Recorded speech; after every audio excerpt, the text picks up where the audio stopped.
یوصیکم اللہ فی اولادکم، اللہ تعالیٰ تمہیں تمہاری اولادوں کے بارے میں وصیت فرماتے ہیں۔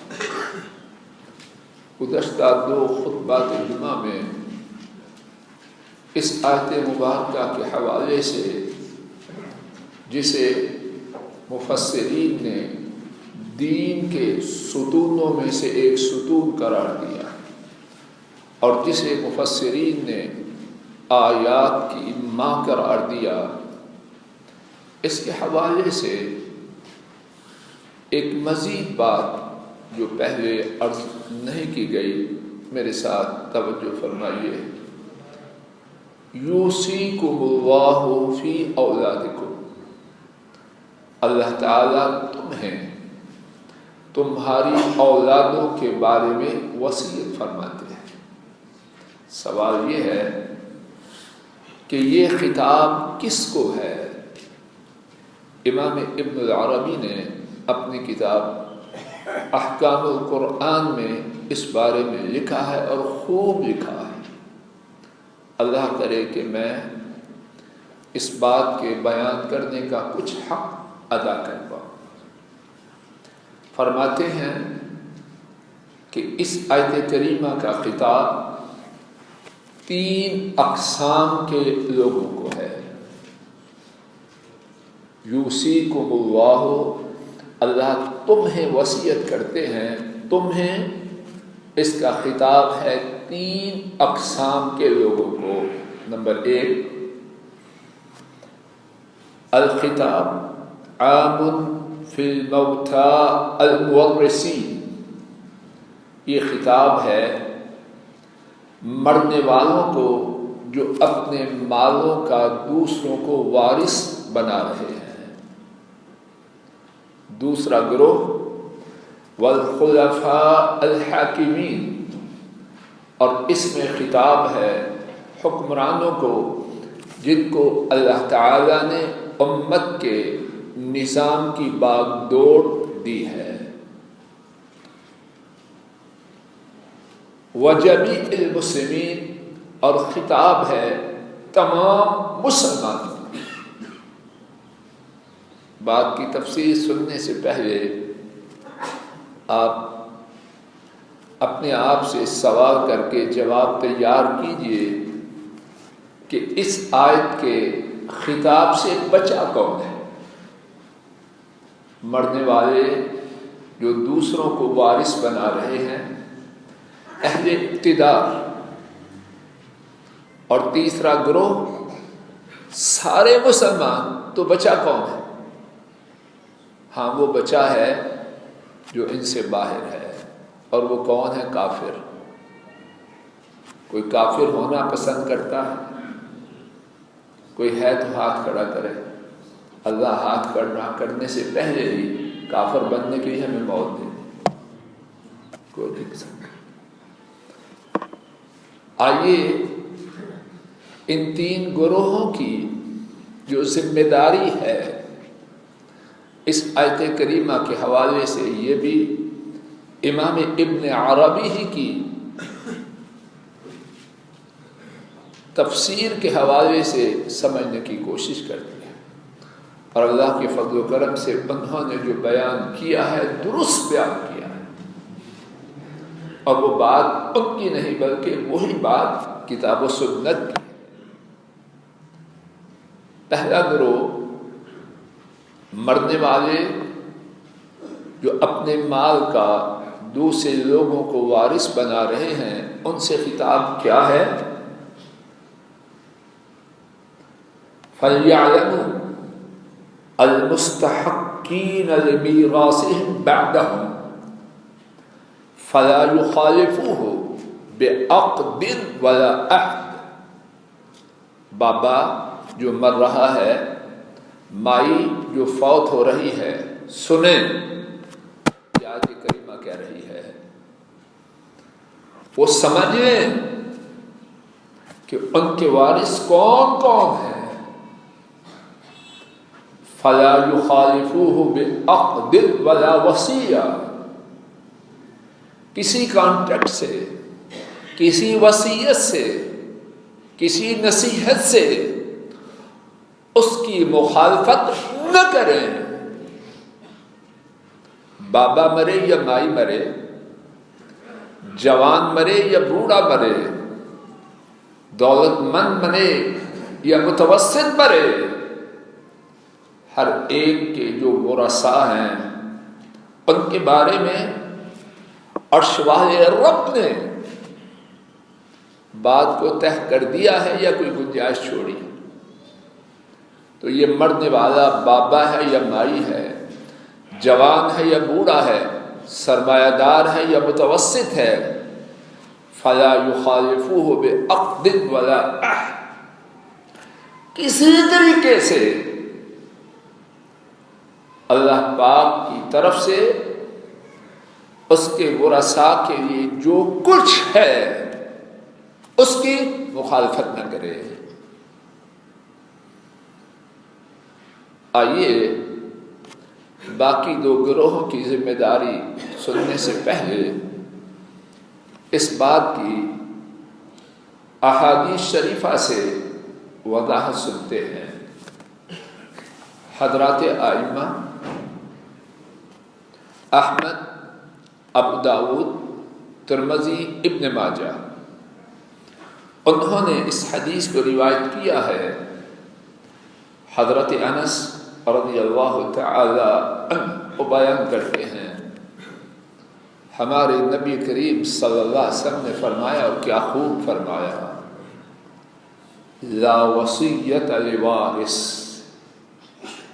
جو وارث ہے اس کے لیے کوئی وصیت نہیں۔ اور ایک روایت کے الفاظ ہیں، ان اللہ قد اعطى لكل ذی حق حقہ فلا وصیت لوارث، اللہ نے ہر حقدار کو اس کا جو تھا وہ دے دیا۔ بیٹے کا کیا ہے، اللہ نے دیا ہے کہ نہیں دیا؟ ماں کا کیا تھا، باپ کا کیا تھا، بیوی کا کیا تھا، بیٹی کا کیا تھا؟ ان اللہ تعالی اعطى لكل ذی حق حقہ، اللہ تعالی نے ہر حقدار کو، میں مر رہا ہوں آپ مر رہے ہیں، میرے چھوڑے ہوئے ترکہ کے مال کے حقدار ہیں۔ کیا اللہ تعالی نے ان میں سے کسی کے ساتھ زیادتی کی ہے، نا انصافی کیا ہے، ظلم کیا ہے؟ بولو۔ تو میں بیچ میں مداخلت کس لیے کر رہا ہوں؟ شرم نہیں آتی مجھے؟ اللہ اکبر۔ ابھی انشاءاللہ بعد میں کچھ تفصیل آئے گی، اس مقام پر صرف اس بات کو سمجھیے، لوگوں کتنی بڑی بدتمیزی ہے کہ کوئی بندہ ہونے کے باوجود اپنے عمل سے یہ ثابت کرے کہ میں اپنے ورثاء کے بارے میں اللہ سے زیادہ جانتا ہوں۔ ایمان اس کی اجازت دیتا ہے؟ بولو۔ بعض لوگ یہ فیشن ہو چکا ہے، دین کی دو ٹوک بات کی جائے، کہیں چھوڑو مولویوں کی سختی ہے، دین میں ایسی سختی نہیں۔ اللہ تعالی ہدایت دے، اللہ ہدایت دے۔ کسی مولوی کی بات، کسی عالم کی نہیں، رب العالمین کی، اور ان کی جن پر رب العالمین نے اپنی شریعت کو نازل فرمایا۔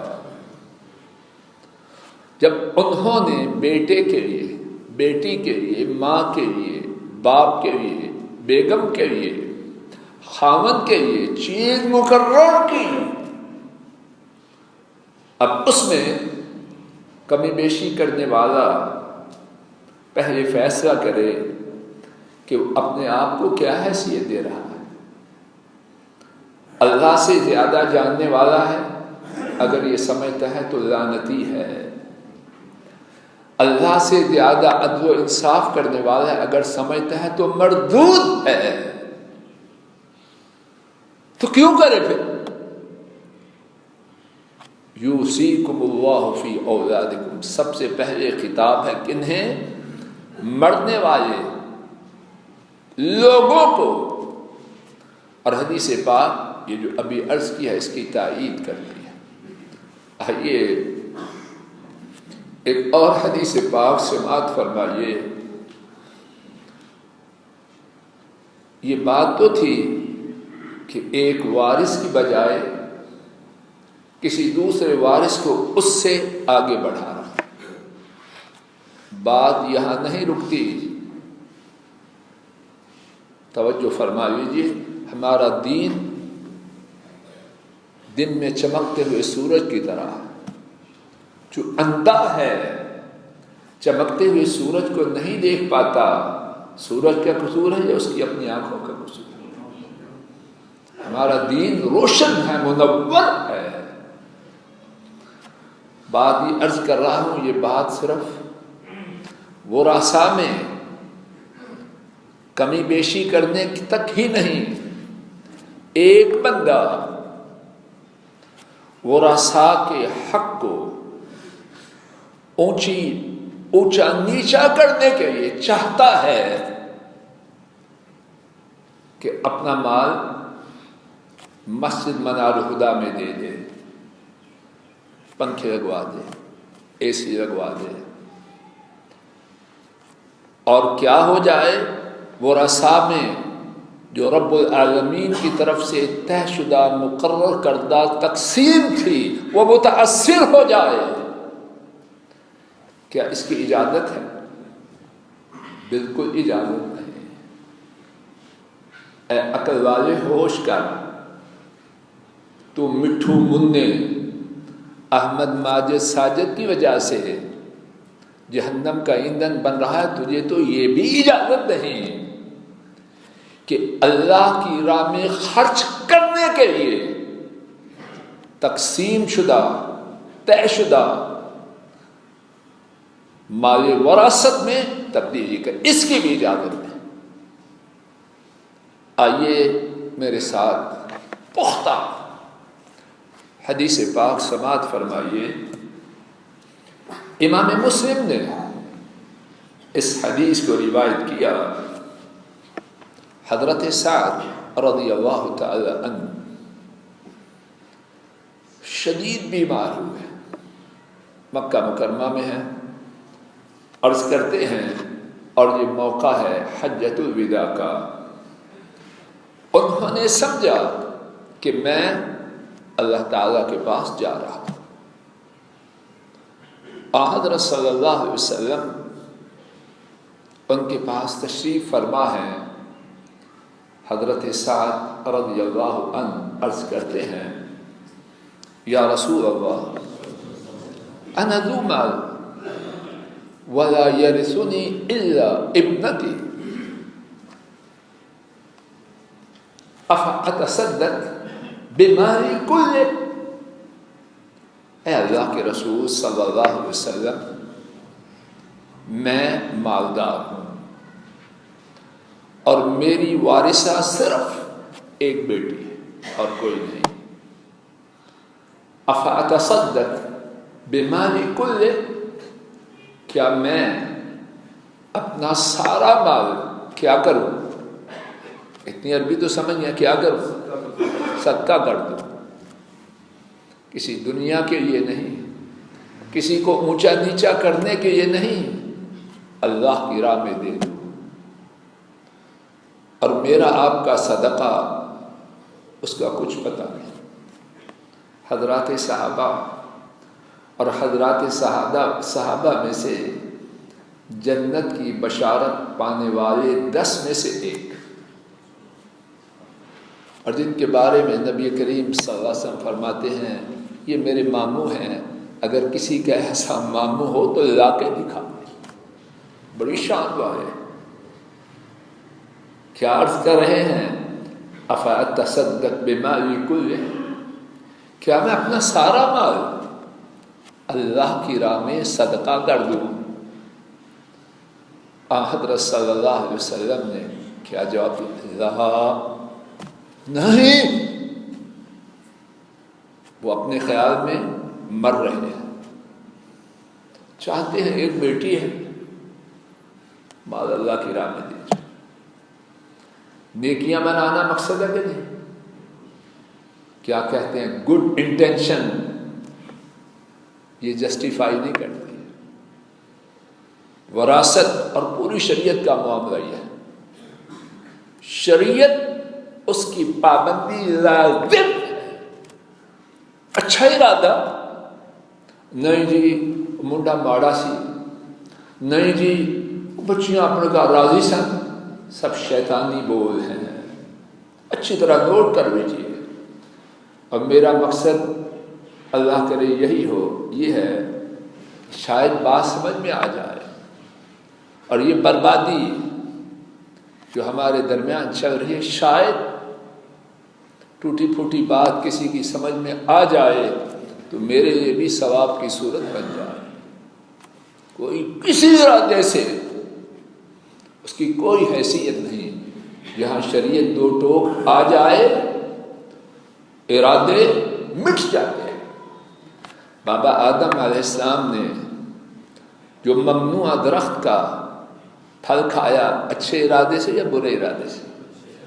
کہ جنت میں ہمیشہ رہ جاؤ، تو کیا ہوا؟ کھایا تو کیا بنا؟ نکل جاؤ اور کپڑے چھین لیے۔ اچھی طرح سن لیجیے، ہم اپنے آپ کو دھوکہ نہ دیں، جی وہ ماڑا ہے، جی وہ غریب ہے، جی وہ یہ ہے، اس کی بیٹیاں زیادہ ہیں، اس کے ذمہ خرچ۔ تو کون ہے؟ اللہ کی شریعت کو بدلنا چاہتا ہے بکواس کر کے؟ حضرت سعد صدقہ کی نیت ہے، فرمایا نہیں، عرض کیا فالثلث، 2/3، 66.66، 2/3 صدقہ کر دوں؟ فرمایا لا، نہیں۔ عرض کیا فالنصف، آدھا مال اللہ کی راہ میں صدقہ کر دوں؟ فرمایا لا، نہیں۔ الثلث، 1/3 کی اجازت ہے، فالثلث کثیر، اور 1/3 بھی زیادہ ہے۔ آخری حد صدقہ کے لیے، لوگوں نوٹ کرو، یہ فیکٹری دے رہا ہے مٹھو کو، رہائشی 5 کروڑ کی کوٹھی دے کے جا رہا ہے مٹھو کو، تاکہ بیٹی کہیں بیچ میں کود نہ پڑے۔ یہ حدیث پاک کچھ سمجھا رہی ہے کہ نہیں؟ اللہ کی راہ میں 1/3 سے زیادہ مرنے والے کو دینے کا بھی اختیار نہیں، تو وارث کسی کو دینے کا اختیار کہاں سے آئے گا؟ اور وہ حدیث پہلے سن چکے، لا وصیت لوارث، وارث کو تو 1 پائی بھی بطور وصیت نہیں دے سکتا، جو اللہ نے دے دیا بس۔ اسی بارے میں ایک تیسری حدیث، تاکہ یہ نقطہ واضح ہو جائے، یوصیکم اللہ فی اولادکم، کہ اللہ تمہیں تمہاری اولادوں کے بارے میں وصیت کرتے ہیں، کہ یہ جملہ ہے مرنے والوں کے لیے خطاب ہے۔ امام بخاری اور امام مسلم نے اس حدیث کو روایت کیا، حضرت ابو ہریرہ رضی اللہ تعالی عنہ اس کے راوی ہیں۔ حضرت صلی اللہ علیہ وسلم سے سوال کیا گیا، ای الصدقۃ اعظم اجرا، کون سا وہ صدقہ ہے جس کا اجر و ثواب سب سے زیادہ ہے؟ حضرت صلی اللہ علیہ وسلم نے فرمایا، سب سے زیادہ صدقہ اجر و ثواب والا وہ ہے تو خرچ کرے اور تندرست ہو، مال کی رغبت، مال کی طلب، خواہش تجھ میں ہو، تونگری کی امید رکھے، فقیری سے ڈرے، اور کوئی شخص صدقہ کرنے میں اس وقت تک تاخیر نہ کرے کہ جب موت کا وقت آ جائے تو کہے یہ فلاں کے لیے، یہ فلاں کے لیے۔ جب موت کا وقت آ گیا تو فلاں فلاں والی بات ختم ہو گئی، اب کس کس کے لیے ہے؟ رب العالمین نے پہلے سے مقرر کر دیا۔ لوگوں، اگر مرنے والے کو اللہ کی راہ میں دینے کے لیے رب العالمین کے نظام وراثت میں ڈنڈی مارنے کا اختیار نہیں، نیت نیک ہے، ارادہ اچھا ہے، تو اپنے ورثاء میں کسی بیٹے کو، کسی کو دوسرے پر ترجیح دینے کے لیے اختیار کہاں سے آ جائے؟ دوسرا گروہ جن سے خطاب ہے، یوصیکم اللہ، امام ابن العربی فرماتے ہیں یہ حکم ہے اہل اقتدار کو۔ نظام وراثت اس کے بارے میں صرف وعظ و نصیحت نہیں، اس کے بارے میں ڈنڈا بھی ہے، اور وہ ڈنڈا کون استعمال کرے؟ اہل اقتدار۔ اسلامی ریاست اگر دیکھے کہ نظام وراثت جو رب العالمین نے دیا ہے کوئی اس کی خلاف ورزی کر رہا ہے تو بطور بدریہ قوت اس کو پابند کرے کہ اسلامی نظام وراثت کو جاری کرے۔ اور ہم سن چکے ہیں حضرت سعد رضی اللہ تعالی عنہ، ان کے بھائی نے جب ان کی بیٹیوں اور بیوی کا حصہ قسم کر لیا، حضرت صلی اللہ علیہ وسلم نے حکم دیا 7 کی 2 بیٹیوں کو 2/3 دو، ان کی بیوی کو 8واں حصہ دو، ان دونوں گروپوں کے حصے دینے کے بعد جو بچے وہ پھر تیرا ہے۔ اور تیسرا گروپ جس سے خطاب ہے وہ تمام مسلمان ہیں۔ یوصیکم اللہ، اللہ وصیت کرتے ہیں تمہاری اولادوں میں، اس میں خطاب ہے سارے مسلمانوں سے۔ کیا مطلب؟ ان کی 3 ذمہ داریاں ہیں، نوٹ فرما لیجیے۔ اگر میں آپ مسلمان ہیں تو یاد کریں، اور انشاءاللہ مسلمان بننا چاہتے ہیں۔ وصیت کے حوالے سے 3 ذمہ داریاں ہیں۔ نمبر 1، احکام وصیت کو جانیں۔ نمبر 2، احکام وراثت کو جانیں۔ وراثت کے حوالے سے ہر مسلمان کی 3 ذمہ داریاں ہیں۔ وراثت کی موٹی موٹی باتیں، باریکیاں نہیں، یہ علماء کا کام۔ وراثت کی موٹی موٹی باتوں کا علم ہو۔ نمبر 2، اس کو لوگوں کے لیے جہاں تک ممکن ہو بیان کریں۔ اور نمبر 3، جہاں کہیں دیکھیں اسلامی نظام وراثت کو توڑا جا رہا ہے وہاں احتساب کریں، وہاں ٹوکیں، وہاں روکیں اپنی طاقت کے مطابق۔ اللہ تعالیٰ مجھے آپ کو ہدایت عطا فرمائے۔ رب العالمین نے ہماری خیر کے لیے جو وراثت کا نظام دیا ہے، اللہ اپنے فضل و کرم سے اسے ہماری زندگیوں میں، ہمارے کنبوں میں اور پوری امت میں عام فرما دے۔ وآخر دعوانا الحمد للہ رب العالمین۔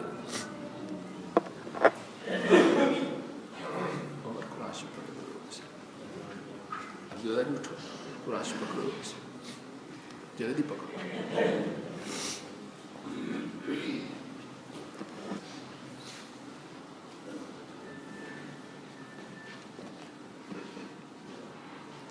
الحمد لله نحمده ونستعينه ونستغفره ونعوذ بالله من شرور أنفسنا ومن سيئات أعمالنا من يهده الله فلا مضل له ومن يضلل فلا هادي له وأشهد أن لا إله إلا الله وحده لا شريك له وأشهد أن محمدا عبده ورسوله صلى الله عليه وسلم۔ آج کے خطبہ جمعہ کا خلاصہ یہ ہے کہ سورہ النساء کی آیت نمبر 11 میں رب العالمین نے اسلامی نظام وراثت کے بارے میں جو وصیت کی ہے اس کے مخاطبین 3 اقسام کے لوگ. نمبر 1 مرنے والے کہ وہ رب العالمین کی طرف سے طے شدہ تقسیم میں ڈنڈی نہ ماریں. نمبر 2 اس کے مخاطبین ہیں اہل اقتدار کہ وہ اللہ تعالیٰ کی طرف سے عطا کردہ قوت سے اس نظام کو نافذ کریں. جو کوئی اس نظام کو توڑے اللہ کی دی ہوئی طاقت سے اسے مجبور کریں کہ وہ اس نظام کی پابندی کرے. اور نمبر 3 سارے اہل اسلام کہ وہ ان احکام کی موٹی موٹی باتوں کو جانے، لوگوں کے لیے بیان کرے، اور جو کوئی اس کی مخالفت کرے اس کو سمجھائیں، اس پر احتساب کریں. اللہ تعالیٰ اپنے فضل و کرم سے اسلامی نظام وراثت کو پوری امت میں عام کرے. آئندہ خطبہ جمعہ انشاءاللہ حافظ سجاد الہی پڑھائیں گے، اور اس کے بعد والا خطبہ انشاءاللہ پھر وراثت ہی کے حوالے سے کچھ مزید باتیں اللہ کی توفیق سے عرض کی جائیں. اس ہفتے میں ہمارے بہت ہی پیارے مساجد کے ساتھی شیخ جاوید صاحب اور شیخ فیصل صاحب، ان کے بہنوئی کراچی میں ان کا انتقال ہو گیا ہے.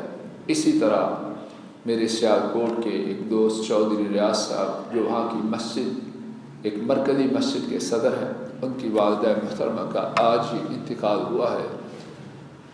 رب العالمین سے عاجزانہ التجا ہے کہ فوت ہونے والے ہمارے مسلمانوں کے گناہوں کو معاف فرمائے، امت کے تمام فوت شدہ لوگوں کی اپنی رحمت سے مغفرت فرمائے، پسماندگان کو صبر جمیل عطا فرمائے، بیماروں کو شفا عطا فرمائے، پریشانوں کی پریشانیوں کو دور فرمائے.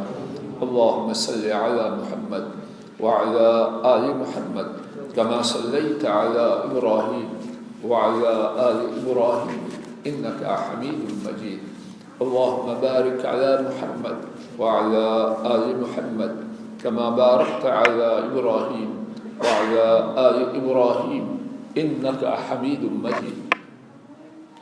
ربنا ظلمنا أنفسنا وإن لم تغفر لنا وترحمنا لنكونن من الخاسرين. ربنا هب لنا من أزواجنا وذرياتنا قرة أعين واجعلنا للمتقين إماما. ربنا آتنا في الدنيا حسنة وفي الآخرة حسنة وقنا عذاب النار. اللهم إنا نسألك الهدى والتقى والعفاف والغنى. اللهم آت نفوسنا تقواها وزكها أنت خير من زكاها أنت وليها ومولاها. اللهم اكفنا شر الأشرار، اللهم اكفنا شرهم بما شئت. اللهم إنا نجعلك في نحورهم ونعوذ بك من شرورهم. اللهم اجعل هذا البلد آمنا مطمئنا وسائر بلاد المسلمين. اللهم وفق ولاة أمور المسلمين بما تحبه وترضى. سبحان ربك رب العزة عما يصفون وسلام على المرسلين والحمد لله رب العالمين.